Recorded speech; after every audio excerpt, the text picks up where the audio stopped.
എല്ലാവർക്കും സലു കിച്ചനിലേക്ക് സ്വാഗതം. ഞാൻ സമീറ.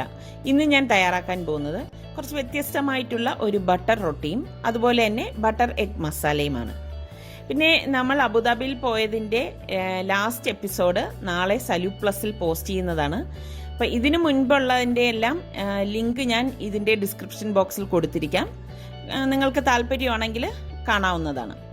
അപ്പോൾ നമുക്ക് എങ്ങനെയാണ് ഈ റൊട്ടി തയ്യാറാക്കുന്നതെന്ന് നോക്കാം. ഒരു ബൗൾ എടുത്തിട്ട് ഇതിലേക്ക് ഞാൻ 1.5 കപ്പ് അരിപ്പൊടി ഇട്ട് കൊടുക്കുകയാണ്.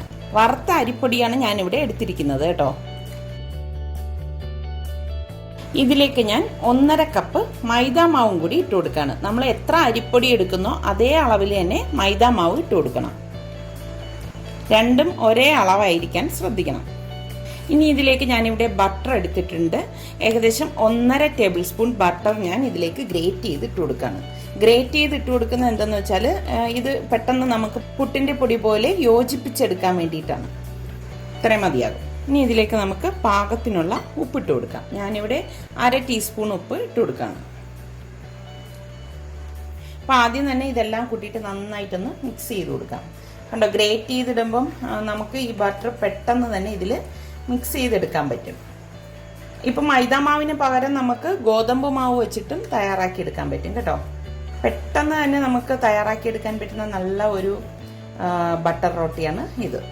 ബട്ടർ റൊട്ടിന്നോ അതല്ലെങ്കിൽ റൈസ് റൊട്ടിന്നോ ഒക്കെ നമ്മൾ ഇതിന് പറയും.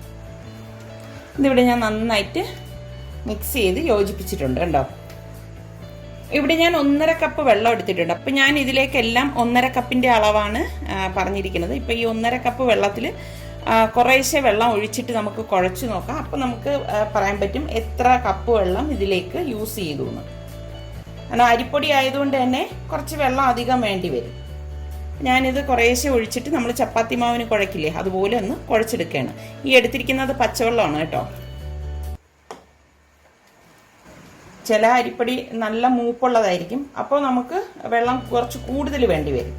അപ്പോൾ വെള്ളം അധികമായി പോരുത്, വെള്ളം ഒട്ടും കുറയാനും പാടില്ല. കുറഞ്ഞു പോയി കഴിഞ്ഞാൽ വല്ലാതെ മുറുക്കുമായിരിക്കും. അപ്പം ഞാൻ 1 കപ്പ് വെള്ളം ഇതിലേക്ക് ഒഴിച്ചിട്ടുണ്ട്. ഇനി 1/2 കപ്പ് വെള്ളം കൂടി ഞാൻ കുറേശ്ശെ ഒഴിച്ചു കൊടുക്കാൻ പോവാണ്.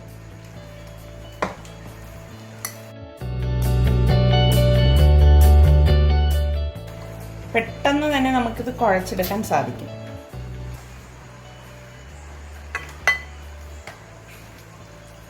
ഇപ്പം ഞാനിവിടെ 1.5 കപ്പ് വെള്ളമാണ് ഇത് ഇത്രയും കുഴച്ചെടുക്കാൻ വേണ്ടി ഉപയോഗിച്ചിരിക്കുന്നത്.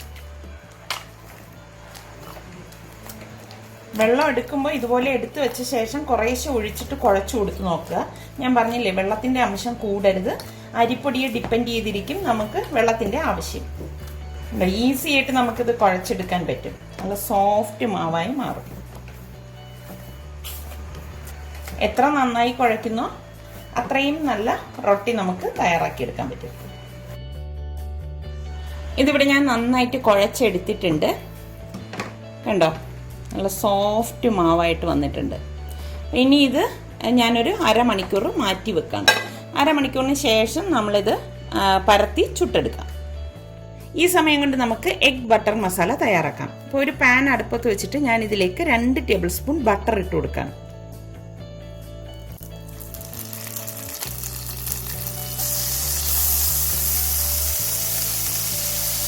ഇതിലേക്ക് ഞാൻ 4 ഗ്രാമ്പൂവും അതുപോലെ തന്നെ ഇതുപോലെ ഒരു പീസ് പട്ടയും കൂടി പൊടിച്ചിട്ട് കൊടുക്കാം.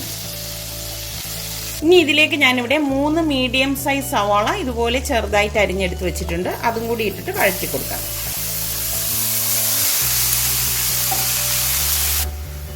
ഇളക്കി ഉള്ളി ഒന്ന് വഴണ്ട് വരണം കേട്ടോ. സവാള ഇതുപോലെ വഴണ്ട് വരുമ്പോഴേക്കും ഞാനിവിടെ 1 table spoon ginger garlic paste എടുത്തിട്ടുണ്ട്. അതും കൂടി ഇട്ടിട്ട് നന്നായിട്ടൊന്ന് ഇളക്കി കൊടുക്കാം. ഇനി ഇതിലേക്ക് നമുക്ക് പൊടികൾ ചേർത്ത് കൊടുക്കാം. 1/2 ടീസ്പൂൺ മഞ്ഞൾപ്പൊടിയും 1 table spoon Kashmiri red chilli പൗഡറും 1/2 ടേബിൾ സ്പൂൺ ഗരം മസാല പൊടിയും പാകത്തിനുള്ള ഉപ്പ് ഇട്ട് നന്നായിട്ടൊന്ന് ഇളക്കി കൊടുക്കാം. ഇതിലേക്ക് ഞാൻ മല്ലിപ്പൊടിയും ചേർക്കില്ല കേട്ടോ.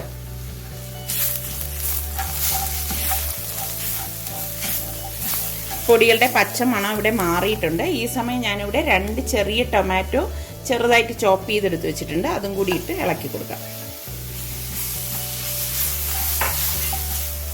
ഇതൊന്ന് വഴണ്ടി വരുമ്പോഴേക്കും നമ്മൾ ഇതിലേക്ക് 1 ടേബിൾ സ്പൂൺ ടൊമാറ്റോ കെച്ചപ്പും 1 ടേബിൾ സ്പൂൺ ടൊമാറ്റോ പേസ്റ്റും കൂടി ഇട്ട് കൊടുക്കും. കൂടിപ്പോണ്ട കേട്ടോ, ഇത്രയും മതിയാവും.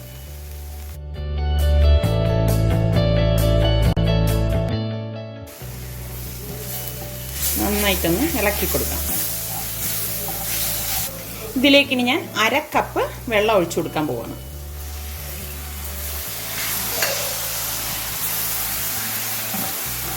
ഇതിവിടെ എല്ലാം നല്ലതുപോലെ വഴണ്ടിയിട്ടുണ്ട്. ഞാനിവിടെ 4 മുട്ട എടുത്തിട്ടുണ്ട്. ഈ മുട്ട ഞാൻ അവിടെ ഒന്ന് വരഞ്ഞെടുത്തിട്ടുണ്ട്. മസാല ഉള്ളിലേക്ക് കടക്കാൻ വേണ്ടിയിട്ടാണ് അങ്ങനെ വരഞ്ഞെടുത്തിരിക്കുന്നത്. ഈ മുട്ട ഇതിലേക്ക് ഇട്ടിട്ട് ഇളക്കി കൊടുക്കാം. ഇനി കുറച്ച് മല്ലിയിലൂടെ ഇതിലേക്ക് കട്ട് ചെയ്തിട്ട് കൊടുക്കാം.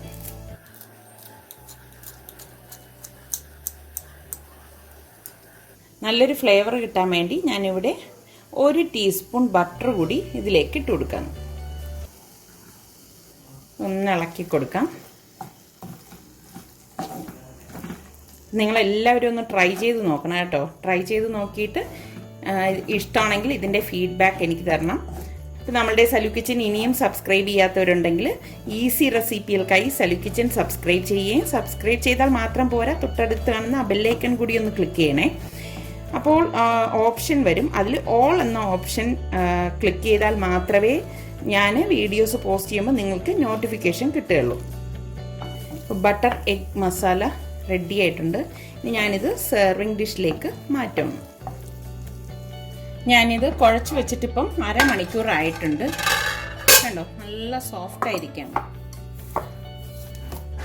ഒന്നും കൂടി ഇതൊന്ന് ഇതുപോലെ ഒന്ന് കുഴച്ച ശേഷം നമുക്ക് ചെറിയ ചെറിയ ബോൾസ് ആക്കി നമുക്ക് ചപ്പാത്തിക്കൊക്കെ പരത്തത്തില്ലേ, അതുപോലെ ഒന്ന് പരത്തിയിട്ട് ചുട്ടെടുക്കാം.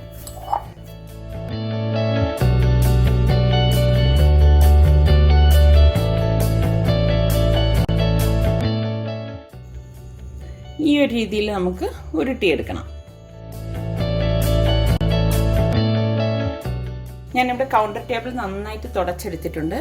നമ്മൾ ഈ ഉരുളയാക്കിയ മാവ് ഇതുപോലെ ഒന്നുകൂടെ ഒന്ന് ഉരുട്ടിയിട്ട് കുറച്ച് മാവ് തൂവിയിട്ട് പരത്തിയെടുക്കാം.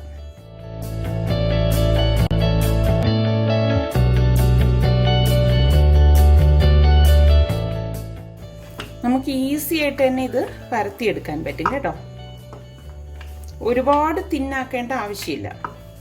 ഇത് ബട്ടർ റൊട്ടിയില്ലേ, അതുകൊണ്ട് തന്നെ കുറച്ച് തിക്നെസ് വേണം. ഞാൻ പാന് ചൂടാക്കാനായിട്ട് വെച്ചിട്ടുണ്ട്. ഞാൻ ഇത് പരത്തി കഴിയുമ്പോഴേക്ക് പാൻ ചൂടാവും. അപ്പം നമ്മൾ ഈ പരത്തി വെച്ചിരിക്കുന്ന മാവ് ഈ പാനിലേക്ക് ഇട്ടിട്ട് ചുട്ടെടുക്കാം.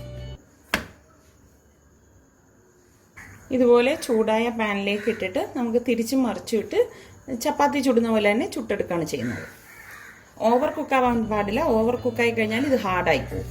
ഞാനിവിടെ ഹൈ ഫ്ലെയിമിൽ ഇട്ടിട്ട് തന്നെയാണ് ഇത് റെഡിയാക്കി എടുക്കുന്നത്. ഒരു സൈഡ് റെഡിയാകുമ്പോൾ ഇതുപോലെ ഒന്ന് മറിച്ചിട്ട് കൊടുക്കണം.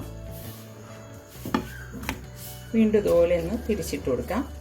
ഇതുപോലെ കുറച്ച് ബട്ടർ ഒന്ന് ബ്രഷ് ചെയ്ത് കൊടുക്കാം. ഇനി ഇതൊന്ന് തിരിച്ചിട്ടിട്ട് ഈ സൈഡിൽ നമുക്ക് ബട്ടർ ഒന്ന് ബ്രഷ് ചെയ്ത് കൊടുക്കണം.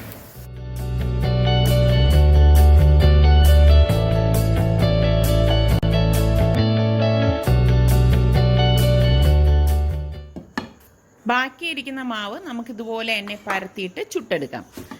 അടിപൊളി ടേസ്റ്റി ആയിട്ടുള്ള നല്ലൊരു റൊട്ടിയാണ് കേട്ടോ. അപ്പം നിങ്ങൾ എല്ലാവരും ഒന്ന് ട്രൈ ചെയ്ത് നോക്കണം. ട്രൈ ചെയ്യുക മാത്രമല്ല, ഞാൻ പറഞ്ഞതുപോലെ നിങ്ങളുടെ ഫീഡ്ബാക്ക് എനിക്ക് തരുകയും വേണം.